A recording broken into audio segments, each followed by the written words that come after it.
ವೀಕ್ಷಕರೇ, lab doctor ಚಾನಲ್ಗೆ ಸ್ವಾಗತ. If you new to the ಚಾನಲನ್ನು ಪ್ಲೀಸ್ ಲೈಕ್ ಮಾಡಿ, ಶೇರ್ ಮಾಡಿ ಮತ್ತು ಸಬ್ಸ್ಕ್ರೈಬ್ ಮಾಡಿ. ಬಿಕಾಸ್ ಈ ಚಾನಲ್ ಮುಖಾಂತರ ನಾವು ನಿಮಗೆ ಹೆಲ್ತ್ ರಿಲೇಟೆಡ್ ಇನ್ಫಾರ್ಮೇಷನ್, ಕರೆಕ್ಟ್ ಆದಂತಹ ಮೆಡಿಕಲ್ ಇನ್ಫಾರ್ಮೇಷನನ್ನು ಕೊಡ್ತಾ ಇರ್ತೇವೆ. ಸೊ ನೀವು ಚಾನಲನ್ನು ಲೈಕ್ ಮಾಡಿದರೆ ನಮಗೊಂದು ಮೋಟಿವೇಶನ್ ಇರುತ್ತೆ, ನಿಮಗೆ ಒಳ್ಳೆಯ ಕಂಟೆಂಟ್ಸ್ ಇರುವಂಥ ಮೆಡಿಕಲ್ ವೀಡಿಯೋಸನ್ನು ಪ್ರಸ್ತುತಪಡಿಸ್ತೀವಿ. ಇವತ್ತಿನ ವಿಡಿಯೋದಲ್ಲಿ ನಾವು ಇನ್ನೊಂದು ಲಿಪಿಡ್ ಪ್ಯಾರಾಮೀಟರ್, ಈ LPA ಆರ್ ಲೈಪೋಪ್ರೋಟೀನ್ A, ಇದ್ರ ಬಗ್ಗೆ ಸ್ವಲ್ಪ ಮಾಹಿತಿಯನ್ನು ಪಡೆದುಕೊಳ್ಳೋಣ. ನಾರ್ಮಲಿ ನಾವು ಯಾವಾಗ ಲಿಪಿಡ್ ಪ್ರೊಫೈಲನ್ನು ಮಾಡ್ತೇವೆ ಆವಾಗ ಕೆಲವೊಂದು ಬೇಸಿಕ್ ಪ್ಯಾರಾಮೀಟರ್ಸ್ ಇರ್ತಾವೆ. ಅದರಲ್ಲಿ ಯಾವುದು cholesterol, triglyceride, HDL, LDL, VLDL. But ಕೆಲವೊಮ್ಮೆ ಡಾಕ್ಟರ್ಸ್ ನಿಮಗೆ ಕೆಲವೊಂದು ಅದರ್ ಪ್ಯಾರಾಮೀಟರ್ಸನ್ನು ಸಹ ಹೇಳ್ತಾರೆ. ಸೊ ಬಹಳಷ್ಟು ಜನರಿಗೆ ಈ ಟೆಸ್ಟ್ಗಳು ಗೊತ್ತಿರೋದಿಲ್ಲ. ಬಟ್ ಕೆಲವೊಮ್ಮೆ ಪೇಷಂಟ್ಸು ತಮ್ಮ ಎಕ್ಸ್ಟೆಂಡೆಡ್ ಲಿಪಿಡ್ ಪ್ರೊಫೈಲನ್ನು ಮಾಡ್ಕೊಳ್ತಾರೆ. ಅಂದರೆ ಈ ಬೇಸಿಕ್ ಟೆಸ್ಟ್ ಬಿಟ್ಟು ಸ್ವಲ್ಪ ಎಕ್ಸ್ಟ್ರಾ ಟೆಸ್ಟ್ಗಳನ್ನು ಡಾಕ್ಟರ್ ಹೇಳಿರ್ತಾರೆ. ಆವಾಗ ಅವರಿಗೆ ಈ ಪ್ಯಾರಾಮೀಟರ್ ಸ್ವಲ್ಪ ಹೆಚ್ಚು ಕಡಿಮೆ ಆಗ್ತಾ ಇರುತ್ತೆ. ಇದು ಜಾಸ್ತಿ ಬಂದಿದೆ ಅಲ್ಲ, ಇದು ಕಡಿಮೆ ಬಂದಿದೆ ಅಲ್ಲ ಅಂತ ಕೇಳ್ತಾ ಇರ್ತಾರೆ. ಸೊ ನಾವು ಇವತ್ತು ಈ ಲೈಪೋಪ್ರೋಟೀನ್ ಲಿಟಲ್ A ಇದ್ರ ಬಗ್ಗೆ ಸ್ವಲ್ಪ ಮಾಹಿತಿಯನ್ನು ಪಡೆದುಕೊಳ್ಳೋಣ. ನೋಡಿ, I am not going into details, extra details ಹೇಳೋದಿಲ್ಲ. ಬೇಸಿಕಲಿ ನಿಮಗೆ ಇದರ ಬೇಸಿಕ್ ಫೀಚರ್ಸ್ ಏನಿದೆ ಅದನ್ನು ನಾನು ನಿಮಗೆ ಹೇಳ್ತೇನೆ.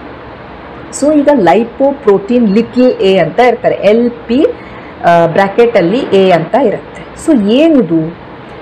ಇದು ಈ ಲೈಪೋಪ್ರೋಟೀನ್ ಲಿಟಲ್ A ಏನಿದೆ, ಇದು ಈ LDL ಕೊಲೆಸ್ಟ್ರಾಲಿನ್ ಅದೇ ಥರ ಇರುವಂಥ ಅದರ ಕಸಿನ್ ಅಂತ ನೀವು ಹೇಳ್ಬೋದು.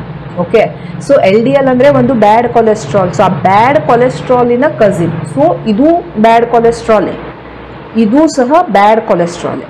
ಬಟ್ ಇದರಲ್ಲಿ ಏನಾಗುತ್ತೆ, ಈ LDLಗಿಂತ ಒಂದು ಎಕ್ಸ್ಟ್ರಾ ಇದರಲ್ಲಿ ಒಂದು ಸೇರ್ಕೊಂಡಿರುತ್ತೆ, ಅದು ಈ ಲೈಪೋಪ್ರೋಟೀನ್ A. ಸೊ ಈ A ಅನ್ನೋದು ಇದರಲ್ಲಿ ಸೇರ್ಕೊಂಡಿರುತ್ತೆ. LDLಲ್ಲಿ ಈ A ಇರೋದಿಲ್ಲ, ಬರೀ ಅದರಲ್ಲಿ ಏನಿರುತ್ತೆ, ಒಂದು ವ್ಯಾನ್ ಇರುತ್ತೆ. ಆ ವ್ಯಾನ್ ಮೇಲೆ ಒಂದು ApoB100 ಅಂತ ಇರುತ್ತೆ. ವೆರಸ್ ಈ LPA ಅಲ್ಲಿ, ಈ ಲೈಪೋಪ್ರೋಟೀನಲ್ಲಿ LDLA ಸೇಮ್ LDLA ಇರುತ್ತೆ, ಅದಕ್ಕೆ B100 ಇರುತ್ತೆ. ಅದಕ್ಕೊಂದು ಎಕ್ಸ್ಟ್ರಾ ನಾವು A ಅಟ್ಯಾಚ್ ಮಾಡಿದಾಗ ಇದಕ್ಕೆ ನಾವು ಲೈಪೋಪ್ರೋಟೀನ್ A ಅಂತೀವಿ. ಸೊ ಈ LDL, HDL ಇವೆಲ್ಲ ಏನು ವ್ಯಾನ್ಗಳು. ಇವು ಯಾವುದಕ್ಕೆ ಬೇಕು ನಮಗೆ ವ್ಯಾನು? ಈ ಕೊಲೆಸ್ಟ್ರಾಲನ್ನು, ಟ್ರೈಗ್ಲಿಸರೈಡನ್ನು ನಮ್ಮ ರಕ್ತದಲ್ಲಿ ತೆಗೆದುಕೊಂಡು ಹೋಗಲಿಕ್ಕೆ, ಬೇರೆ ಬೇರೆ ಸೆಲ್ಸ್ಗಳಿಗೆ ಕೊಡೋಕ್ಕೆ. ಯಾಕಂದರೆ ಕೊಲೆಸ್ಟ್ರಾಲು, ಟ್ರೈಗ್ಲಿಸರೈಡು ಎಲ್ಲ ರಕ್ತದಲ್ಲಿ ಮಿಕ್ಸ್ ಆಗೋದಿಲ್ಲ. ನಾವು ಎಣ್ಣೆಯನ್ನು, ಡ್ರಾಪನ್ನು ನೀರಲ್ಲಿ ಹಾಕಿದಾಗ ಹೇಗೆ ಮಿಕ್ಸ್ ಆಗೋದಿಲ್ವೋ ಅದೇ ರೀತಿ ಅವು ಮಿಕ್ಸ್ ಆಗ್ತಾ ಇರೋದಿಲ್ಲ. ಸೊ ಮಿಕ್ಸ್ ಆಗಲಿಲ್ಲ ಅಂದರೆ ಅವು ನಮ್ಮ ಜೀವಕೋಶಗಳಿಗೆ ರೀಚ್ ಆಗೋದಿಲ್ಲ. ರೀಚ್ ಆಗಲಿಲ್ಲ ಅಂದರೆ ನಮಗೆ ಶಕ್ತಿ ಬರೋದಿಲ್ಲ, ಎನರ್ಜಿ ಬರೋದಿಲ್ಲ, ಹಾರ್ಮೋನ್ ಸಿಂಥಸಿಸ್ ಆಗೋದಿಲ್ಲ. ಇವೆಲ್ಲದಕ್ಕೂ ಬೇಕಲ್ಲ ನಮಗೆ ಕೊಲೆಸ್ಟ್ರಾಲು, ಟ್ರೈಗ್ಲಿಸರೈಡು ಅಲ್ವಾ? ಸೊ ಇದನ್ನು ಟ್ರಾನ್ಸ್ಪೋರ್ಟ್ ಮಾಡೋಕ್ಕೆ ಇವು ಬೋಟ್ಗಳು ಅಥವಾ ವ್ಯಾನ್ಗಳು. ಬಟ್ ಏನಾಗುತ್ತೆ, ಬಹಳ ಲೆವೆಲ್ ಜಾಸ್ತಿ ಆಗೋಯ್ತು ಅಂದಾಗ ಇವು ಜಾಸ್ತಿ ನಮ್ಮ ಬಾಡಿಯಲ್ಲಿ ಇದ್ದಾಗ ಇವು ಡ್ಯಾಮೇಜ್ ಮಾಡೋಕ್ಕೆ ಶುರು ಮಾಡ್ತಾರೆ. ಸೊ ಈ ಲೈಪೋಪ್ರೋಟೀನ್ A, ಓಕೆ, ಸೊ ಇದು ಸಹ ಒಂದು ಬ್ಯಾಡ್ ಕೊಲೆಸ್ಟ್ರಾಲ್, LDLನ cousin type of cholesterol. So ನಾವೇನು ಎಕ್ಸ್ಪೆಕ್ಟ್ ಮಾಡ್ತಾ ಇರಬೇಕು, ಈ LDL ಕಡಿಮೆ ಇರಬೇಕು ಅಂತ ನಾವು ಎಕ್ಸ್ಪೆಕ್ಟ್ ಮಾಡ್ತಾ ಇರ್ತೀವಿ. ಸೊ ಅದೇ ರೀತಿ ನಮ್ಮ ಈ ಲೈಪೋಪ್ರೋಟೀನ್ A ಸಹ ನಮ್ಮ ಬಾಡಿಯಲ್ಲಿ ಕಡಿಮೆ ಇರಬೇಕು. But majority of the time ಈ LP ಲಿಟಲ್ A ಏನಿದೆ ಇದು ಜೆನೆಟಿಕ್, ಅಂದರೆ ನಮ್ಮ ಜೀನ್ಸ್ ಇದನ್ನು ಡಿಟರ್ಮಿನ್ ಮಾಡ್ತಾ ಇರುತ್ತೆ. ನಮ್ಮ ಲೈಫ್ ಸ್ಟೈಲ್ ಆಗಲಿ, ನಾವು ತಿನ್ನುವಂಥ ಫುಡ್ಡು, ನಮ್ಮ ಎಕ್ಸಸೈಸ್ ಆಗಲಿ ಅಷ್ಟು ಇದನ್ನು ಡಿಟರ್ಮಿನ್ ಮಾಡ್ತಾ ಇರೋದಿಲ್ಲ. ಮೇನ್ ಇದನ್ನು ಡಿಟರ್ಮಿನ್ ಮಾಡೋದು ನಮ್ಮ ಜೆನೆಟಿಕ್ಸ್. ಸೊ ಆದ್ದರಿಂದ ಡಾಕ್ಟರ್ಸು ಯೂಶ್ವಲಿ ಇದನ್ನು ಎಲ್ಲರಲ್ಲೂ ಹೇಳೋದಿಲ್ಲ. ಕೆಲವೊಂದು ಕಂಡೀಷನ್ಸಲ್ಲಿ, ಸಪೋಸ್ ನಿಮ್ಮ ಫ್ಯಾಮಿಲಿಯಲ್ಲಿನೇ ಈ ರೀತಿ ಹಾರ್ಟ್ ಅಟ್ಯಾಕಿನ ಹಿಸ್ಟ್ರಿ ಇದೆ, ಬಹಳ ಯಂಗ್ ಇದ್ದಾಗ ನಿಮಗೆ ಹಾರ್ಟ್ ಅಟ್ಯಾಕ್ ಬಂತು, ಅಥವಾ ನಿಮ್ಮ ಫ್ಯಾಮಿಲಿಯಲ್ಲಿ ಯಾರಿಗಾದರೂ ಈ ಲೈಪೋಪ್ರೋಟೀನ್ ಲಿಟಲ್ A ಲೆವೆಲ್ ಹೆಚ್ಚಿಗೆ ಇದೆ, ಅದು ನಿಮ್ಮ ತಂದೆ ತಾಯಿಗಿರ್ಬೋದು, ಅಕ್ಕ, ತಂಗಿ, ತಮ್ಮ ಯಾರಿಗಾದರೂ ಇರ್ಬೋದು, ಆವಾಗ ಒಂದ್ಸಲ ಎಲ್ಲರಲ್ಲೂ ಈ ಲೈಪೋಪ್ರೋಟೀನ್ ಲಿಟಲ್ A ಮಾಡ್ಕೊಂಡು ನೋಡಿ ಅಂತ ಹೇಳ್ತಾರೆ. ಅಥವಾ ಡಾಕ್ಟರ್ ನಿಮಗೆ LDL ಟ್ರೀಟ್ಮೆಂಟ್ ಕೊಡ್ತಾನೇ ಇದ್ದಾರೆ. ನಿಮ್ಮ LDL ಕೊಲೆಸ್ಟ್ರಾಲ್ ಹೆಚ್ಚಿಗೆನೇ ಇದೆ, ಅದು ಕೊಡ್ತಾ ಇದ್ದಾರೆ, ಬಟ್ LDL ಲೆವೆಲ್ ಕಡಿಮೆ ಆಗ್ತಾ ಇಲ್ಲ ಅಂದಾಗ ನಿಮಗೆ ಈ ಟ್ರೀಟ್ಮೆಂಟ್ ಯಾಕೆ ಸರಿಯಾಗಿ ಆಗ್ತಾ ಇಲ್ಲ ಅಂತ ನೋಡೋಕ್ಕೊಮ್ಮೆ ಲೈಪೋಪ್ರೋಟೀನ್ ಎ ಹೇಳ್ಬೋದು, ಅಥವಾ ನಿಮ್ಮ ಟ್ರೀಟ್ಮೆಂಟ್ ಎಷ್ಟು ಸಕ್ಸಸ್ಫುಲ್ಲಾಗಿ ನಡೀತಾ ಇದೆ ಮಾನಿಟರ್ ಮಾಡೋಕ್ಕೆ ನಿಮಗೆ ಹೇಳ್ಬೋದು. ಸೊ ರುಟೀನ್ಲಿ ನಾವು ಎಲ್ಲರಲ್ಲೂ ಬಂದವರಲ್ಲಿ ಎಲ್ಲ ನಾವು ಇದನ್ನು ಹೇಳೋದಿಲ್ಲ. ಈ ರೀತಿ ಕೆಲವೊಂದು ಸ್ಪೆಸಿಫಿಕ್ ಕಂಡೀಷನ್ಸಲ್ಲಿ ಡಾಕ್ಟರ್ಸ್ ಹೇಳ್ತಾ ಇರ್ತಾರೆ. ಸೊ ನಿಮ್ಮ ಲೈಪೋಪ್ರೋಟೀನ್ ಲಿಟಲ್ ಏನು ಹೆಚ್ಚಿಗೆ ಇದೆ ಆ್ಯಂಡ್ ನಿಮ್ಮ HSCRPನೂ ಹೆಚ್ಚಿಗೆ ಬರ್ತಾ ಇದೆ, ಅದರ್ ಅಸೋಸಿಯೇಟೆಡ್ ರಿಸ್ಕ್ ಫ್ಯಾಕ್ಟರ್ಸ್ ಇದೆ ಅಂದಾಗ ಎಸ್ ಡಾಕ್ಟರ್ಸ್ ಸ್ವಲ್ಪ ಅಲರ್ಟ್ ಆಗಿರ್ತಾರೆ, ನಿಮ್ಮನ್ನು ಮಾನಿಟರ್ ಮಾಡ್ತಿರ್ತಾರೆ. ಇವರಲ್ಲಿ ಈ ರೀತಿ ರಿಸ್ಕ್ ಫ್ಯಾಕ್ಟರ್ಸ್ ಇದೆ, ಈ ರೀತಿ ಪ್ಯಾರಾಮೀಟರ್ಸ್ ಸಹ ಹೆಚ್ಚು ಬರ್ತಾ ಇದ್ದಾವೆ ಅಂದಾಗ we have to be careful. So normally ಇದರ ಲೆವೆಲ್ ಒಂದು 30 mg/dL ಕಡಿಮೆ ಇರಬೇಕು.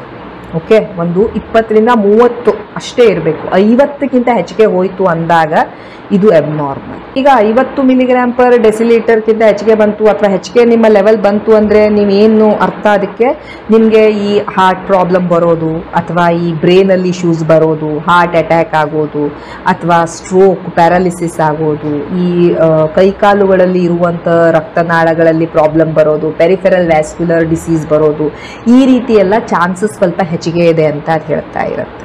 ಆ್ಯಂಡ್ ಆಲ್ಸೋ ಫ್ಯಾಮಿಲಿ ಮೆಂಬರ್ಸಲ್ಲಿ ಯಾರಿಗಾದರೂ ಈ LPA ಹೆಚ್ಚಿಗೆ ಬಂತು ಅಂದಾಗ ನಾವು ಬೇರೆಯವರನ್ನು ಸಹ ಸ್ಕ್ರೀನ್ ಮಾಡ್ಕೊಳ್ಬೇಕು ಅಂತ ಸಹ ತಿಳಿಸ್ತಾ ಇರುತ್ತೆ. ಸೊ ಯೂಶ್ವಲಿ ಏನು ಹೇಳ್ತಾ ಇರ್ತೀವಿ, ಒಂದು ಸಲ ನೀವು ಈ ಲೈಪೋಪ್ರೋಟೀನ್ ಟೆಸ್ಟನ್ನು ಮಾಡ್ಕೊಳ್ಳಿ ಒಂದು ಸಲ ಅಂತ ಹೇಳ್ತಾ ಇರ್ತೀವಿ. Because it is genetically determined. ನಾವು ಪದೇ ಪದೇ ಇದನ್ನು ಮಾಡಿಸುವಂಥ ಅವಶ್ಯಕತೆ ಇಲ್ಲ. ಯಾಕಂದರೆ LDL ಎಲ್ಲ ಏನಿರುತ್ತೆ ಅವು ನಾವು ತಿನ್ನುವಂಥ ಆಹಾರ, ನಮ್ಮ ಜೀವನ ಶೈಲಿ, ನಮ್ಮ ಎಕ್ಸಸೈಸು, ನಮ್ಮ ಶುಗರು, ಇವೆಲ್ಲದರ ಮೇಲೆ ಅದು ಡಿಪೆಂಡ್ ಆಗ್ತಾ ಇರುತ್ತೆ. But LPA being a genetically determined component, at least ಒಂದ್ಸಲ we have to do this lipoprotein A to understand the risk ಅಂತ ಹೇಳ್ತಾ ಇರ್ತೇವೆ. ಅದರಲ್ಲೂ ಯಾರಿಗಾದರೂ ಹೈ ಬಂತು ಅಂದರೆ ಫ್ಯಾಮಿಲಿ ಮೆಂಬರ್ಸನ್ನು ಸಹ ನಾವು ಈ ಟೆಸ್ಟ್ ಮಾಡ್ಕೊಳ್ಳಿಕ್ಕೆ ಹೇಳ್ತೇವೆ. ಈಗ ಸಪೋಸ್ ನನ್ನ ಈ ಲೈಪೋಪ್ರೋಟೀನ್ A ಹೆಚ್ಚಿಗೆ ಬಂತು ಅಂದರೆ ನಾನು ಏನು ಮಾಡಬೇಕು? ನಾನು ಹೇಳಿದೆ ಇದು ಜೆನೆಟಿಕಲಿ ಡಿಟರ್ಮಿನ್ಡ್ ಇರುತ್ತೆ. ಜಾಸ್ತಿ ನಿಮ್ಮ ಆಹಾರ ಪದ್ಧತಿಯಿಂದಾಗಲಿ ಅಥವಾ ನಿಮ್ಮ ಎಕ್ಸಸೈಸಿಂದಾಗಲಿ ಇದನ್ನು ನಾವು ಮಾಡಿಫೈ ಮಾಡೋಕ್ಕಾಗೋದಿಲ್ಲ. ಬಟ್ ಸ್ಟಿಲ್ ನಿಮ್ಮ ಜೀವನ ಶೈಲಿ ಮ್ಯಾಟರ್ ಆಗುತ್ತೆ. ಬಿಕಾಸ್ ಓವರ್ ಆಲ್ ನಿಮ್ಮ ರಿಸ್ಕನ್ನು ಕಡಿಮೆ ಮಾಡಬೇಕು ಅಂದಾಗ yes definitely life style matter ಆಗೇ ಆಗುತ್ತೆ. ಸೊ ನೀವು ನಿಮ್ಮ ಆಹಾರದ ಬಗ್ಗೆ ಕಾಳಜಿ ವಹಿಸಲೇಬೇಕು. ಏನು ತಿಂತಾ ಇದ್ದೀರಾ, ಎಷ್ಟು ತಿಂತಾ ಇದ್ದೀರಾ, ಯಾವಾಗ ತಿಂತಾ ಇದ್ದೀರಾ, ಯಾವ ರೀತಿಯಲ್ಲಿ ತಿಂತಾ ಇದ್ದೀರಾ, ಇವೆಲ್ಲ ಇಂಪಾರ್ಟೆಂಟ್ ಆಗುತ್ತೆ. ಹೆಲ್ದಿ ತಿಂತಾ ಇದ್ದೀನಿ, ನಾನು ನಟ್ಸ್ ತಿಂತಾ ಇದ್ದೀನಿ, ಬಾದಾಮಿ ತಿಂತಾ ಇದ್ದೀನಿ, ಬಟ್ 2 ಬೌಲ್ ತಿಂತಾ ಇದ್ದೀನಿ, no, it is not going to help you. Okay, so even healthy ಫುಡ್ಡನ್ನು ತಿಂದರೂ ಸಹ ಪೋರ್ಷನನ್ನು ಕಂಟ್ರೋಲ್ ಮಾಡಿ, ಎಷ್ಟು ತಿಂತಾ ಇದ್ದೀರಾ ನೋಡಿ, ಯಾವ ರೀತಿ ಅದನ್ನು ಕುಕ್ ಮಾಡ್ತಾ ಇದ್ದೀರಾ. ಪ್ರೋಟೀನ್ ತಿಂತಾ ಇದ್ದೀನಿ ನಾನು ಚಿಕನ್, ಬಟ್ ಹೇಗೆ ಪ್ರೋಟೀನ್ ಪ್ರಿಪ್ರೇಷನ್ ಹೇಗೆ ಮಾಡ್ತಾ ಇದ್ದೀರಾ, ಗೀ ರೋಸ್ಟ್ ತಿಂತಾ ಇದ್ದೀನಿ. ಓಕೆ, ಸೊ ಈ ರೀತಿ ಮಸಾಲೆಯುಕ್ತ ಬಹಳ ಎಣ್ಣೆಯಲ್ಲಿ ಕರೆದಿದ್ದಂಥ ಈ ಥರ ಪ್ರಿಪ್ರೇಷನ್ ಇತ್ತು ಅಂದಾಗಲೂ ಸಹ ಅದು ಹೆಲ್ದಿ ಇದ್ದರೂ ಸಹ ನಿಮ್ಮ ಬಾಡಿಗೆ ಒಳ್ಳೆಯದನ್ನು ಮಾಡ್ತಾ ಇರೋದಿಲ್ಲ. ಸೊ ಯಾವ ರೀತಿಯ ಪ್ರಿಪ್ರೇಷನ್ ಇರುತ್ತೆ, ಎಷ್ಟು ತಿಂತಾ ಇದ್ದೀರಾ, ಹೇಗೆ ತಿಂತಾ ಇದ್ದೀರಾ, ಯಾವಾಗ ತಿಂತಾ ಇದ್ದೀರಾ, ಸೊ ನಿಮ್ಗೆ ಬೇಕಾಗಿದೆಯಾ, ನಿಮ್ಮ ಬಾಡಿ ಆ್ಯಕ್ಚುಲಿ ಅದರ ನೆಸೆಸಿಟಿ ಇದೆಯಾ, ಅಥವಾ ಜಸ್ಟ್ ಒಂದು ಬೋರ್ ಆಗ್ತಾ ಇದೆ ಅಂತ ತಿಂತಾ ಇದ್ದೀರಾ, ಅಥವಾ ಇದೆ ಅಂತ ತಿಂತಾ ಇದ್ದೀರಾ. ಸೊ ನಿಮ್ಮ ಬಾಡಿ ಆ್ಯಕ್ಚುಲಿ ಅದು ರಿಕ್ವೈರ್ಮೆಂಟ್ ಇದೆಯಾ, ನೀವು ಅದನ್ನು ಅಷ್ಟು ಬರ್ನ್ ಮಾಡ್ತಾ ಇದ್ದೀರಾ, ನಿಮ್ಮ ಆ್ಯಕ್ಟಿವಿಟಿ ಅಷ್ಟಿದೆಯಾ, ಇವನ್ನೆಲ್ಲ ನೀವು ನೋಡಬೇಕಾಗತ್ತೆ. ಯಾವಾಗ ಇದು ಮಿಸ್ಮ್ಯಾಚ್ ಆಗತ್ತೆ, ತಿನ್ನೋದು ಮತ್ತು ಅದನ್ನು ಬರ್ನ್ ಮಾಡೋದು, ಆವಾಗ ಏನಾಗುತ್ತೆ ಪ್ರಾಬ್ಲಮ್ ಬರುತ್ತೆ, ನಮ್ಮ ಈ ವೇಟಲ್ಲಿ ಅಥವಾ ನಮ್ಮ ಒಬೇಸಿಟಿ ಎಲ್ಲ ಹೆಚ್ಚಿಗೆ ಆಗುತ್ತೆ. ಸೊ ನಿಮ್ಮ ವೇಟ್ ಹೆಚ್ಚಿಗೆ ಇತ್ತು ಅಂದರೆ ಅದನ್ನು ಕಡಿಮೆ ಮಾಡ್ಕೊಳ್ಳಿ. ಬಾಡಿಯನ್ನು ನಾವು ಮೂವ್ ಮಾಡ್ತಾ ಇರಬೇಕು. ನಾನು 1 ತಾಸು ಎಕ್ಸಸೈಸ್ ಮಾಡ್ಕೊಂಡು ಬಂದೆ, ಅದಾದಮೇಲೆ ನೆಕ್ಸ್ಟ್ ಎಲ್ಲ ಕುತ್ಕೊಂಡೇ ಇರ್ತೀನಿ, it doesn't work. That 1 hour of exercise will not do any good. So body move ಮಾಡಿ, ಕೆಲಸ ಮಾಡಿ, ಒಂದು ಸ್ವಲ್ಪ ಎದ್ದೇಳಿ, ಸ್ವಲ್ಪ ಆ್ಯಕ್ಟಿವ್ ಆಗಿರಿ, ಎಕ್ಸಸೈಸ್ ಮಾಡಿ, ಒಂದು ಸ್ವಲ್ಪ ಸನ್ಲೈಟ್ ತೊಗೊಳ್ಳಿ, ಒಂದು 15-20 ಮಿನಿಟ್ಸ್ ವಿಟಮಿನ್ ಡಿ ತೊಗೊಳ್ಳಿ ನೀವು ಹೊರಗಡೆ ಹೋಗ್ಕೊಂಡು. ಆ್ಯಂಡ್ ಟೈಪ್ ಆಫ್ ಎಕ್ಸಸೈಸನ್ನು ವೇರಿ ಮಾಡಿ, ಒಂದಿನ ವಾಕಿಂಗ್ ಮಾಡಿ, ಒಂದಿನ ಸ್ಲೋ ಜಾಗಿಂಗ್ ಮಾಡಿ, ಸ್ಟ್ರೆಂತ್ ಟ್ರೈನಿಂಗ್ ಮಾಡ್ಕೊಳ್ಳಿ. ಇವೆಲ್ಲದರಿಂದ ನಿಮ್ಮ ಬೇಸಿಕ್ ಬಾಡಿ ಫಂಕ್ಷನಿಂಗ್ ಇಂಪ್ರೂವ್ ಆಗ್ತಾ ಇರುತ್ತೆ. ಸ್ಟ್ರೆಸ್ಸನ್ನು ಮ್ಯಾನೇಜ್ ಮಾಡಿ, ಒಂದು ಕ್ವಾಲಿಟಿ ಸ್ಲೀಪನ್ನು ಪಡೆಯಿರಿ, ಅಟ್ಲೀಸ್ಟ್ ಒಂದು 6 to 8 hours ಕ್ವಾಲಿಟಿ ಸ್ಲೀಪನ್ನು ಪಡೆಯಿರಿ. ಸ್ಮೋಕಿಂಗ್ ಡ್ರಿಂಕಿಂಗ್, ಇವೆಲ್ಲ ಹ್ಯಾಬಿಟ್ಸ್ ಏನು ಮಾಡ್ತವೆ, ನಮ್ಮ ಲಿಪಿಡ್ ಮೆಟಬಾಲಿಸಮನ್ನು ಬಹಳ ಡಿರೇಂಜ್ ಮಾಡ್ತವೆ. ಅವುಗಳನ್ನು ನೀವು ಸರಿ ಮಾಡ್ಕೊಳ್ಳಿ. ಹೀಗೆಲ್ಲ ಮಾಡೋದ್ರಿಂದ ನಿಮ್ಮ ಓವರಾಲ್ ರಿಸ್ಕ್, ಹಾರ್ಟ್ ಡಿಸೀಸಿನ ರಿಸ್ಕ್ ಇರಬಹುದು ಅಥವಾ ಬ್ರೈನ್ ಇಶ್ಯೂಸಿನ ಪ್ರಾಬ್ಲಮ್ಸ್ ಇರ್ಬೋದು, ಇವೆಲ್ಲವನ್ನು ಇವು ಕಡಿಮೆ ಮಾಡ್ತಾ ಇರ್ತವೆ. ಈಗ ಹೊಸ ಟ್ರೀಟ್ಮೆಂಟ್ ಮೊಡ್ಯಾಲಿಟೀಸು ಬಂದಿದ್ದಾವೆ, ಎಲ್ಲಿ ನಾವು ಈ LPA ಲೆವೆಲನ್ನು ಸಹ ಕಡಿಮೆ ಮಾಡೋದಕ್ಕೆ ಮೆಡಿಸಿನ್ಸ್ ನಡೀತಾ ಇದ್ದಾವೆ. ಇವು RNA ಅನ್ನೇ ಇವು ಚೇಂಜ್ ಮಾಡಿಕೊಂಡು, ಅಂದರೆ ಎಟ್ ಜೆನೆಟಿಕ್ ಲೆವೆಲಲ್ಲೇ ಇವು ವರ್ಕ್ ಮಾಡ್ತಿರ್ತವೆ. ಎಸ್, ನಮಗೆ ಇನ್ನೂ ಕೆಲವೊಂದು ಸ್ಟಡೀಸ್ ಬೇಕು, ಇನ್ನೂ ಕೆಲವೊಂದು ಟ್ರಯಲ್ಸ್ ಬೇಕು to see how effective these are. But yes, there are medicines, injections ಎಲ್ಲ ಇರ್ತವೆ. ಆ್ಯಂಡ್ ಆಲ್ಸೋ ಅವುಗಳಿಂದ ಸೈಡ್ ಇಫೆಕ್ಟ್ಸ್ ಸಹ ಈಗ ಕಡಿಮೆ ಇದ್ದಾವೆ. ನೀವು ನಿಮ್ಮ ಡಾಕ್ಟ್ರಿನ ಜೊತೆ ಡಿಸ್ಕಸ್ ಮಾಡಬಹುದು ಟ್ರೀಟ್ಮೆಂಟ್ ಮೊಡ್ಯಾಲಿಟೀಸಿನ ಬಗ್ಗೆ. ಸೊ ನಿಮಗೆ LP(a) ಲೆವೆಲ್ ಹೆಚ್ಚಿಗೆ ಇದೆ ಅಂದಾಗ ನೀವು ನೆನ್ಪಿಟ್ಕೊಳ್ಳಿ, most of the time this would be genetically determined component. So ಫ್ಯಾಮಿಲಿಯಲ್ಲಿ ಯಾರಿಗಾದರೂ ಹೆಚ್ಚಿಗೆ ಬರ್ತು ಅಂದರೆ ಫ್ಯಾಮಿಲಿ ಮೆಂಬರ್ಸನ್ನು ಸಹ ನಾವು ಸ್ಕ್ರೀನ್ ಮಾಡಬೇಕಾಗತ್ತೆ. ಇದು ಒಂದ್ರ ಮೇಲೆ ನಾವು ಡಿಸಿಷನ್ ತೊಗೊಳ್ಳೋದಿಲ್ಲ. ನಿಮ್ಮ ಬೇಸಿಕ್ ಲಿಪಿಡ್ ಪ್ರೊಫೈಲ್ ಹೇಗಿದೆ, LDL ಹೇಗಿದೆ, ಕೊಲೆಸ್ಟ್ರಾಲ್ ಹೇಗಿದೆ, ಟ್ರೈಗ್ಲಿಸರೈಡ್, HDL ಎಲ್ಲವನ್ನೂ ನಾವು ಕನ್ಸಿಡರ್ ಮಾಡ್ತೇವೆ. ನಿಮ್ಮ ಶುಗರ್ ಹೇಗಿದೆ, BP ಹೇಗಿದೆ, ನಿಮ್ಮ ವೇಟ್ ಎಷ್ಟಿದೆ, ಇವೆಲ್ಲವನ್ನು ಅಸೋಸಿಯೇಟೆಡ್ ಫ್ಯಾಕ್ಟರ್ಸನ್ನು ಸಹ ಡೆಫಿನೆಟ್ಲಿ ನಾವು ನೋಡ್ತೇವೆ. ಆ್ಯಂಡ್ ಈ ಟೆಸ್ಟ್ ಏನಿದೆ ಬಹಳಷ್ಟು ಸಲ ಅಂಡರ್ ಅಪ್ರಿಷಿಯೇಟೆಡ್ ಇರುತ್ತೆ. LDL ಇನ್ ರಿಸ್ಕ್ ನಾವು ಸಪ್ರೇಟಾಗಿ ಕ್ಯಾಲ್ಕುಲೇಟ್ ಮಾಡಿದರೆ ಈ LP(a) ಇನ್ ರಿಸ್ಕನ್ನು ನಾವು ಸಪ್ರೇಟ್ ಇಂಡಿಪೆಂಡೆಂಟ್ಲಿ ಇದನ್ನ ರಿಸ್ಕ್ ಫ್ಯಾಕ್ಟ್ರನ್ನು ನಾವು ಕ್ಯಾಲ್ಕುಲೇಟ್ ಮಾಡ್ಬೋದು. LPA ಆನ್ ಇಟ್ಸ್ ಓನ್ ಅದೂ ಸಹ ಈ ಹಾರ್ಟ್ ಪ್ರಾಬ್ಲಮ್, ಬ್ರೈನಲ್ಲಿ ಆಗುವಂಥ ಸ್ಟ್ರೋಕ್ ಎಕ್ಸೆಟ್ರಾನ್ನ ಮಾಡುವಂಥ ಕೆಪಾಸಿಟಿಯನ್ನು ಹೊಂದಿರುತ್ತೆ. ನಿಮಗೆ ನಿಮ್ಮ LDL ನಾರ್ಮಲ್ ಬಂದಿರ್ಬೋದು, ನಿಮ್ಮ bad cholesterol LDL cholesterol normal ಬಂದಿರ್ಬೋದು, ಬಟ್ ಸ್ಟಿಲ್ ನಿಮ್ಮ ಲೈಪೋಪ್ರೋಟೀನ್ (a) ಹೆಚ್ಚಿಗೆ ಬರ್ತಾ ಇರ್ಬೋದು. ಸೊ ನಿಮ್ಮ LDL ನಾರ್ಮಲ್ ಬಂತು ಅಂದ ಮಾತ್ರಕ್ಕೆ ನಿಮ್ಮ LP ಏನೂ ನಾರ್ಮಲ್ಲೇ ಬರುತ್ತೆ ಅಂತ ಏನಿಲ್ಲ.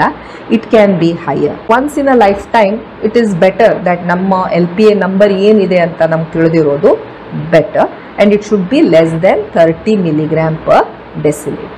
Thank you so much for watching the video.